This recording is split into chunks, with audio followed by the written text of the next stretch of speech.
Donc voilà, c'est ça la propriété que j'ai parlé.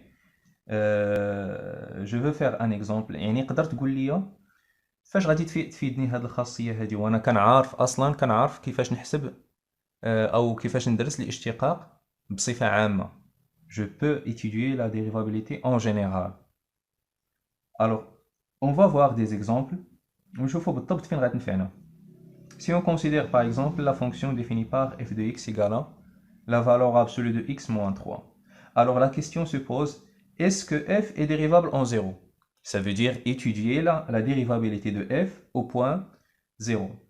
Alors normalement, l'idée principale c'est, puisque l'étude se fait en général,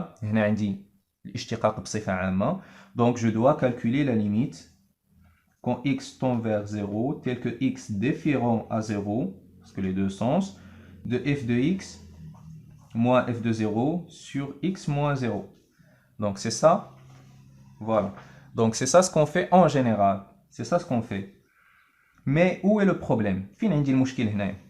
Le problème c'est que la fonction, veut remarquer, il contient une valeur absolue. وعقلتو في الكور دو ليميت في الدرس ديال النهايات عقلتو قلت لكم وقت ما شفتو شي داله فيها قيمه مطلقه عارف بانه خصك تمشي على اليمين وعلى اليسار. وقت ما شفتي داله فيها قيمه مطلقه قال لك حسب لي النهايه خصك تمشي على اليمين وعلى اليسار.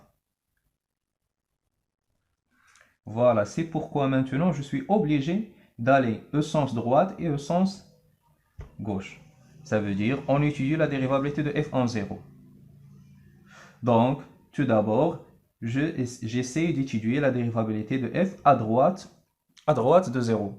Donc voilà, on calcule la limite de toute variation quand x tend vers 0 plus, ou bien x supérieur à 0. J'ai fait les opérations parce que ce qui m'intéresse maintenant, c'est l'idée. Donc les opérations de la limite, je trouve que la limite égale à 1. C'est un réel. Donc, f est dérivable à droite de 0. Et le nombre dérivé au point 0, c'est lui-même la limite que j'ai trouvée, c'est 1. Donc ça, c'est la dérivabilité à droite.